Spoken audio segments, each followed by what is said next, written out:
Speaking about the situation in Bulgaria, when we are speaking about gender issues in particular, I should probably say that within the network that we have, the Social Watch Coalition, including the Bulgarian Gender Research Foundation, we are always trying to have gender equality and balance within the network and within the organization as well.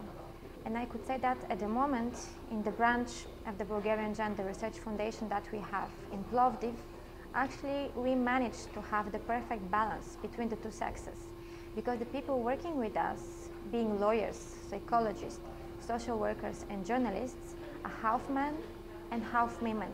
Because throughout the process of our work we realized something very simple and very important, that we cannot work on gender issues, especially from the women's point perspective, without including men in it. Because it's like having a coin, and coin is always having double sides. So whatever we are doing, we're trying to have the men's point of view as well, and not only the women. That's why it solves the problem, if it is possible to be solved, of course, in the most rational and logical way.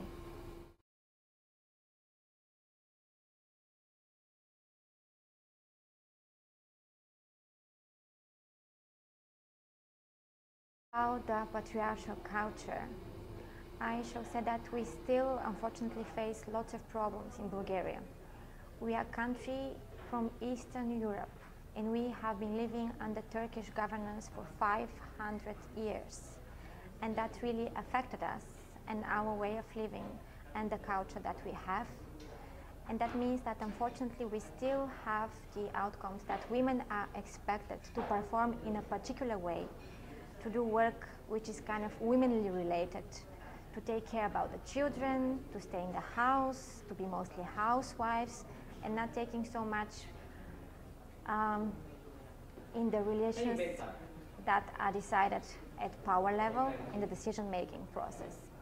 It is still expected, in a sense, from the society that it is men who are mostly responsible for the families, for their bringing, and for the financial support.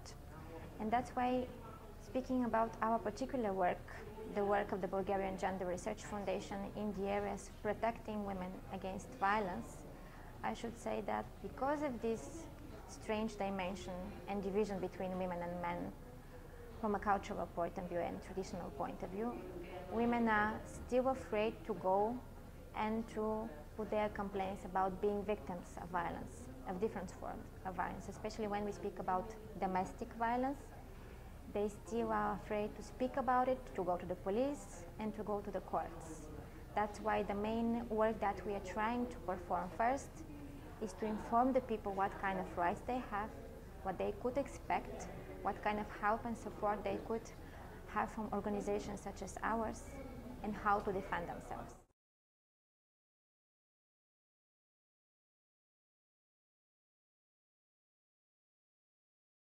Speak about the LGBT issues and the problems of women with disabilities, because we have them both in Bulgaria. I should say that, speaking about the first group, the LGBT people, they still face a lot of challenges and problems in the country. They're still not recognized as community groups with specific needs and requirements and specific rights. But speaking about the women with disabilities, we have seen some kind of change to appear in the last few years, mostly because of the pressure of the European Union, because we are part of the Union since 2007 in January, and because the legislation of the European Union is very clear about the non-discrimination requirements, especially in the areas of disabilities. And we as a country, being member of the Union, are supposed to apply this legislation. That's why we have a very good legislation on protecting persons with disabilities and their rights. That includes, of course, women. And they have several organizations throughout the countries, and they are very well included in the social and women's movements as well. So the thing that we are hoping to achieve in the future, and to have exactly the same way of including the LGBT people as well.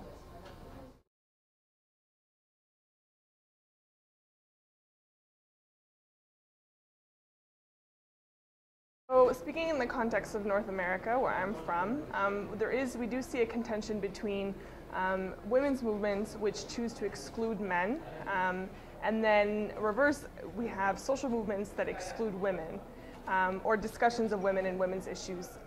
So it's a contentious issue because we feel the need as a woman and the women's movement, we feel the need for women's only spaces, but at the same time we can't talk about violence against women without talking about men, for example.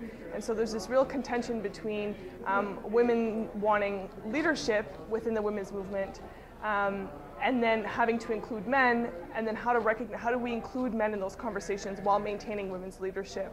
And then in social justice movements, there's oftentimes a lack of discussing gender at all.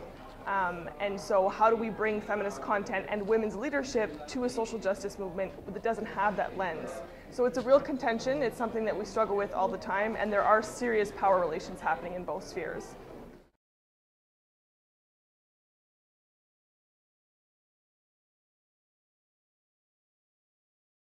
Absolutely. I would argue that North American patriarchal culture excludes young women and men, in the sense that young women are told to not take leadership positions. We're encouraged not to. The only way in which we're represented is highly, highly sexualized, which means we're objectified and we don't have our own subjectivity, our own power to be able to take on leadership roles. Alternatively, the masculine ideal is very macho, it's very hyper-masculine, and there's no sensitivity there, there's no acknowledgement of the complexity of being a man. And so on the one hand, we have women who are told that our only role is to be sexual, is to be in the home, is to be a caretaker. And on the other hand, we have men who are told that they're not supposed to care about their families, that they're supposed to put their careers first, and that they're not supposed to be involved in social justice movements. And so what it's doing is it's showing women not to get involved in the public sphere, and it's telling men not to be involved in the private sphere. And so we see it in the fact that men are not taking on housework, and that women are not represented in parliament. And so as a young woman, as a young feminist, as someone involved in these movements, I always try to bring men into the conversation and to show men that you can be masculine, you can be hyper-masculine, in fact. You can be a man and still care about women's issues and still care about social justice, still care about the poor, and that it doesn't make you less of a man to stay home or to have equal partnership in the home. But it's a real struggle to do that because the patriarchal culture dictates the opposite.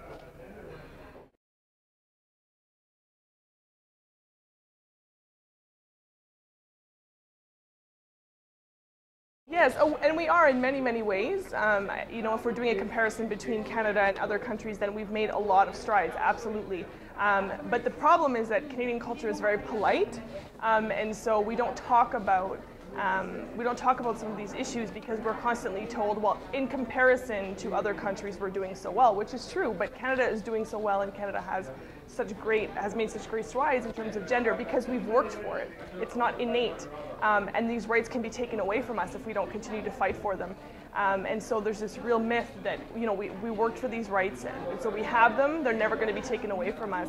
But the reality is quite the opposite, in fact, and we've seen that recently with the recession being used as an excuse to sort of take away the rights that people have fought for. And so, yes, we have it quite well in Canada. I'm extremely proud to be Canadian, and I know that I have a lot of opportunities because of my passport. But at the same time, Canada should do better and can do better, and the hope is that we will. Doesn't stop there. No, absolutely. And this idea that it's a snowball effect, that you get a right and then it turns into you get another right and that you can't go back, it's not true, right? I mean, we can go back, and we have. So in North America, and particularly in Canada, we have a strong movement of women with disabilities who have been fighting for inclusion.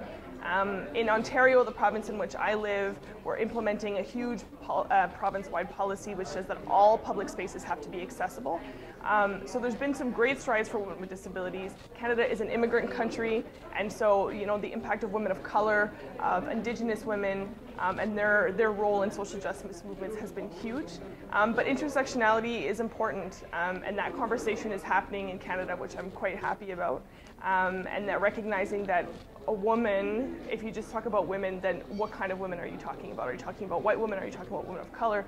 Are you talking about straight women or queer women or trans women, or what kind of women are we talking about? And so it's really important for the feminist movement and for social justice to understand the intersections, that nobody just is one part of themselves.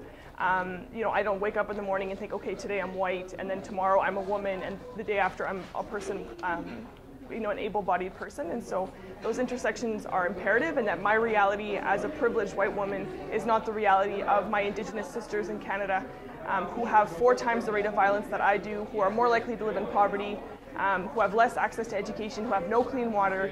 And so when we talk about gender, when we talk about women's rights, we have to say, which women are we talking about? And in the world that I want to live in, we're talking about all women all the time, but that's not the reality. And so we can't pretend and, quite frankly, whitewash the movement to make it seem that, just because a white woman has made it somewhere, that all women have, because that's not the case. It's not the case in Canada, and even though we might not be talking about it as much in Canada because we take great pride in our human rights record, it's still happening, and it needs to be talked about all the time. It has to be at the forefront of every discussion. Which people are we talking about, in what circumstances, and we can't forget that. So the fact that in Canada, for example, as a woman, I have a 1 in 4 chance of being sexually assaulted in my lifetime, but as an Indigenous woman, it would be 10 times that rate.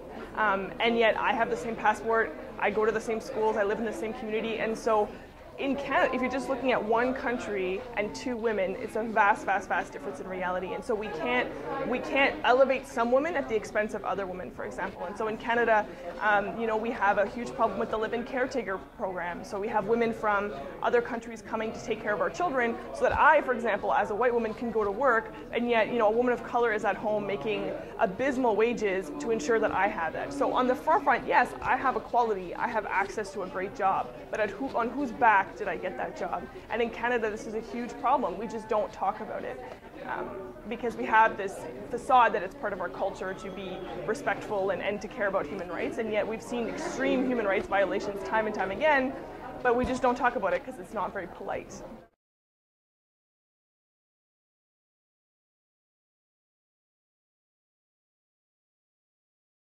Woman movement is no different than any other woman, and we are all human. And as women, when you engage in a movement, you tend to be maybe forgetful of what other things that you may highlight to consider. First of all, concerning excluding men is because of the uneasiness of women competitive with the men. And initially, at the beginning, women would like to only concentrate on women because they would feel that there is a lot of common issues that they deal with. But for the transsexual, I think that's something that society has been discriminating, and maybe women's movement also have been part of that discrimination or not knowing. So discrimination comes with not understanding the issues or the problem of that specific group of people. Can you also talk from the perspective of your country? Can you cite? We in Cambodia, we are building women movement in trying to get women to be empowered to be comfortable with themselves and also into claiming their place in society, such as political participation, and empowering them to speak up on behalf of the women to defend for their right to claim the decision based on their body as well as the situation that will help them, empower them, so they will be able to take opportunity in society. So that movement is a woman movement. However, there is an awareness to include men, especially in the movement to deal with violence, domestic violence or sexual violence against women, that we still need men to get involved for us to be able to address it properly. So this is a movement that is going on, trying to include men. So, but also there is another perspective saying that men are more outspoken than women. So when you start including men, they are outspoken, and if you are not well prepared, the women are not well prepared, the men will take over again, and the stereotype of women will persist. So it has to be a careful introduction of men empowering and mainstream gender, getting men and women to be equally participating, is a careful crafting of the project's activities.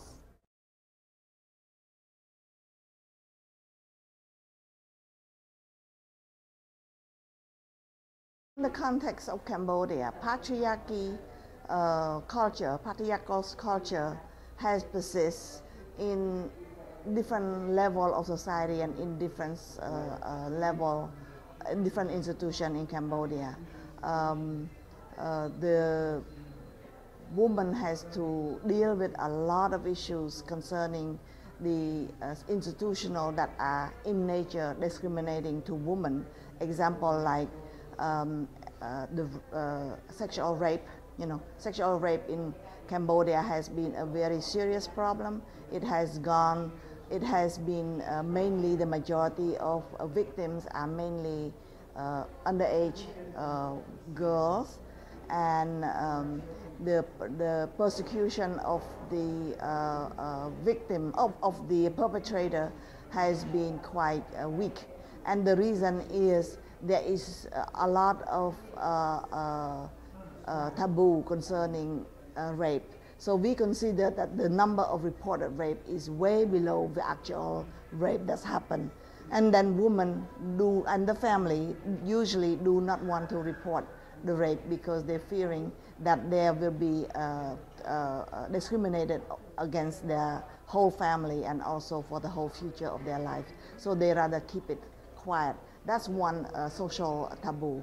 And another area is in the law enforcement place as well as the judicial personnel are all men. We do not have women in service in those areas, and these men are quite insensitive to the woman's need and problem. So many of the women are reluctant to report, or if they report, they are being harassed by the men. So these are the discrimination that women are facing, but the woman movement has been calling for more recruitment of women in the law enforcement as well as judicial system. However, we still face with a lot of problem because of the administration reform in Cambodia. There is a freeze of hiring, and the man who already sitting on the position is not there is no more budget in the administration to hire more, recruit more women. So there is still a continuing problem on this. For transgender in our society is not as a problem so much, but there is just a discrimination concerning what they can do or what they cannot do. However, there is not so much discrimination on transgender. So the woman movement in Cambodia has not taken into consideration of the transsexual into consideration yet. So there has only one organization work on this area.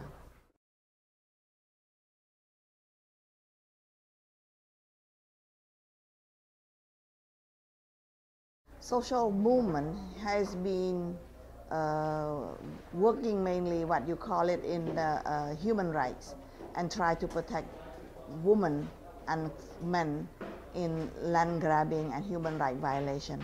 And we still face with discrimination among the human rights organization because they feel that the priority for human rights is for economic, social, and cultural rights, and for the implementation of the CEDAW, women's rights, is still secondary to the other right that the human rights organization are doing. So it has to be a struggle among the human rights organization and the women's rights organization in trying to get the men working in human rights to recognize the women's rights as the effective intervention to get some structural change in society.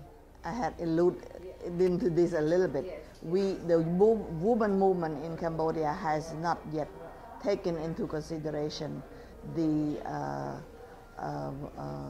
transsexual and the LGBT. the LGBT, yes, not yet.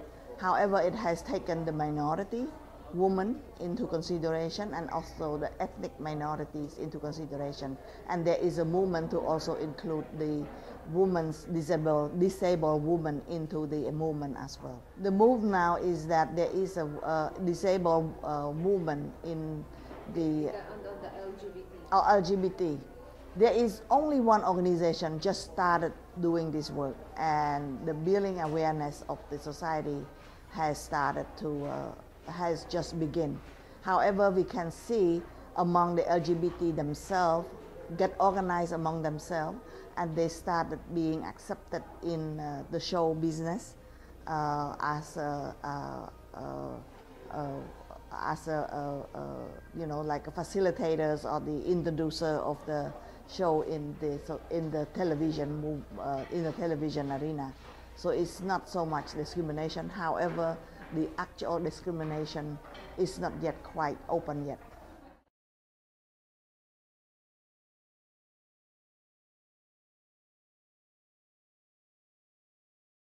Organizing in women's movements has many challenges. And one of the challenges that is particularly difficult is related to who's actually a member of women's movements. And I think that we have to look at it in two different ways. One of them is that with regard to women organizing together, there is a commonality of experience where really there is a solidarity issue, a comparing of experiences and networking, which sometimes can only be or is most effective amongst people who are in the same situation. Women in the same situation, lesbians in the same situation, transgender in those issues. This isn't, looking at the second part of it, the only way to advance the agenda. We also have organizing which must take place in terms of dealing both with what we want to change, as well as working from those who are organizing to do the change. Plus the fact that in many situations when a lot of what we deal with is actually institutionalized discrimination, there are very many different ways into challenging the institution and finding allies with regard to the institution, which can include men, which can include people who do not see themselves as feminists. And so I think that this idea of is it women only or women and men is not an either-or situation. They are different ways of really doing our work effectively, and at different times we have to organize in different ways. I would say the same can be true with social movements. Social movements can suffer from reflecting the kind of discrimination that exists within society. And so there the challenges are different. But again, I think if you don't include the experiences of the people that social movements, the rights of the people whose social movements are advancing, you're not going to do it effectively. You're going to end up being imposing, being a little bit patronizing in terms of how you go about it, even if your agenda is an extremely important agenda. So it's very important, again, that you have the double approach with regard to inclusiveness.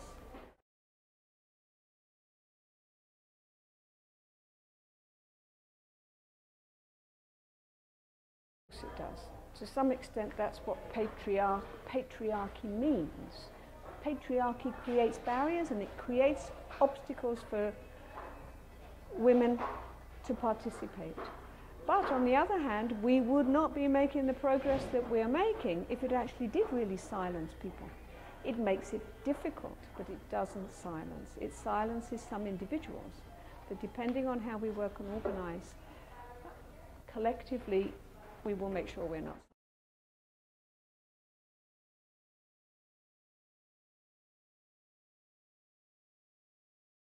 Intersectionality issues